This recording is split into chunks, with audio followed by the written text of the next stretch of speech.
अच्छा परवीन साहिबा, मुझे ये बताएं, आपका इंटरव्यू मैंने सुना, आपने कहा कि आप आपके बाप दादा तकरीबन 7 नस्लों से जो है इसको पीपल्स पार्टी को वोट देते रहे हैं। जी उसी जी बिल्कुल उसी देते रहे हैं।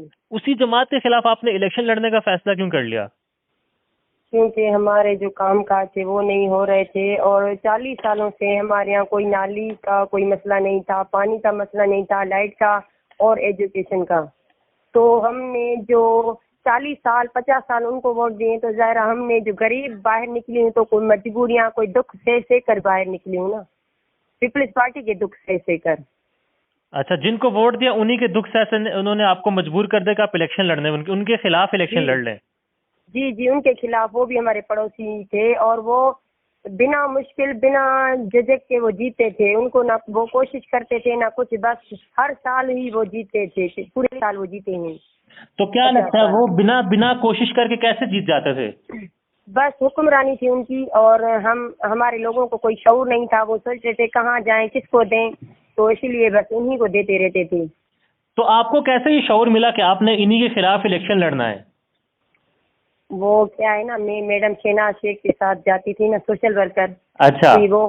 तो हम गरीबों के घर जाते थे, तो मैं उन गरीबों का जो हाल देखती थी ना, तो मुझे बहुत दुख होता था। और मैं सोचती थी कि मैं अपने गरीब भाइयों की भी मदद कैसे करूं। तो मैंने सोच के ये मकसद बना लिया, और मैंने सोचा कि क्यों ना कि मैं सियासत में जाकर अपने गरीब भाइयों की बहनों की मदद करूं और उनके जो हकूक हैं वो उन्हें दिलवाऊं।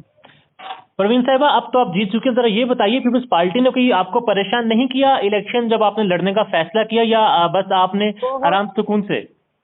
नहीं, बहुत परेशानियां उठाई हैं मैंने। आपको पता है कि रात मैंने प्रेस कॉन्फ्रेंस किया है, अच्छा। क्योंकि हमें कत्ल करने की धमकियां, जब मैं जीत गई हूँ फिर भी हमें यही कह रहे हैं कि आपको मार देंगे, मैडम शहनाज को मारेंगे। उन्होंने लोग जमा किए हैं कुछ जो होते हैं ये कच्चे से धाड़ेल वगैरह, वो मंगवाए हैं, इसलिए जमा किए हैं। तो हमें भी मैसेज आते रहे, तो हमें मजबूर होकर रात प्रेस कॉन्फ्रेंस किया है। और मैंने आला सतह वालों से यही अपील की है कि मुझे कोई सिक्योरिटी दें, लेकिन किसी ने मेरी कोई बात अभी तक नहीं मानी है। मैंने एसपी से बात की, खैरपुर के एसपी से, उसने तो बस जैसे उसने सुना ही नहीं है मेरी बात को। खैरपुर जो है गढ़ है पाकिस्तान पीपल्स पार्टी का, वहां पर आपने उन्हीं के हाँ उम्मीदवार को हराया है। ये बड़ा एक हाँ, झटका है उनके लिए भी।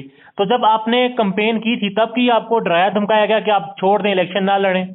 छोड़ दें, बिल्कुल बिल्कुल छोड़ दें। अब उनके दिल में यही है, वो जो है ना मंठार शेख, वो थोड़ा ऐसे ही पुराने दौर का दिमाग अच्छा। रखता है। तो ये सोच रहा है कि औरत मुझे क्यों हराई है, औरत मुझे क्यों हराई है, मैं इस औरत को नहीं छोड़ूंगा, मैं इसे मारूंगा, इसे कत्ल करूंगा, इसके ऊपर हमला करवाऊंगा रोज। और जो मेरे वोटर थे ना, उनको अभी तक तंग कर रहा है, उनके दरवाजे पे जाकर उनको गालियां दे रहा है।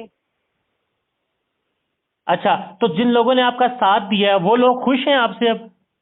वो बहुत खुश हैं और उनकी उम्मीदें हैं मेरे मेरे ऊपर, और वो मेरा हौसला बढ़ाया है उन्होंने, और मैं उनकी वजह से जीती हूँ। अच्छा, किसी ने मदद की है आपकी इलेक्शन जीतने में? जी, मैडम शहनाज शेख ने मदद की है, वो मेरे साथ थी वर्क में। और जो गरीब लोग थे ना, वो खुद मेरे साथ वर्क करते थे। कम से कम 250-300 लोग मेरे साथ होते थे। मैं सुबह वर्क करती थी और रात 9 बजे से 12 बजे तक वर्क करती थी। वो मेरे साथ रहते थे, और वो कभी मुझसे नहीं कहते थे कि हमें चाय पिलाओ, अच्छा। पानी पिलाओ या पैसे दो, नहीं नहीं। अच्छा, थोड़ा सा इलेक्शन वाले दिन का माहौल बताएं, क्या मुश्किलात आपको पेश आई इलेक्शन वाले दिन? मुझे बहुत मुश्किलात आई। जो वो थे ना, जो लोग भी थे वो सब उनके सपोर्टर थे। जो ये पुलिस वाले होते हैं वो भी इनके, जो इलेक्शन ऑफिसर होते हैं वो भी उनकी सुन रहे थे, मेरा कोई नहीं सुना था। मैं तो उस दिन रोई भी थी। और उनकी जो औरतें थी मुझे मेरी बेइज्जती कर रही थी, मुझे गालियां दे रही थी। और मैं जब भी अपने लोगों को, वो अपने लोगों की वोट करवा रहे थे, जब मैं अपने लोगों को लेकर जाती तो वो मेरी बेइज्जती कर रहे थे। सब सब उनके साथ थे, तो बड़ा सवाल बनता है कि आप जीत कैसे गई हैं? फिर हमने भी जो वो रोड ब्लॉक किया, हमने भी आवाज उठाई। फिर जो कर्नल आया था ना, हम्म। उसने हमारी बात सुनी और उसने उन पे जोर डाला कि इनकी भी बात सुनो, सिर्फ इनकी बात नहीं सुनो, इस सभी की बात सुनो। वो अच्छा। हमारे वोट नहीं करवा रहे थे, फिर उन्होंने वोट करवाए। और फिर हमने उन्हें कहा कि आप खड़े रहें और देखें कि इनकी चालें कैसे चल रही हैं। तो वो पोलिंग तक वो जो कर्नल साहब हैं वहां पर खड़े रहे थे फिर आपकी पोलिंग होने तक? जी जी, हाँ हाँ, वो आखिर में आए थे। अच्छा। कम से कम 8-9 बज रहे थे। हमारी पोलिंग 12 बजे तक चली थी। अच्छा, जी जी, वो बंद हो चुकी थी ना बीच में। हाँ हाँ।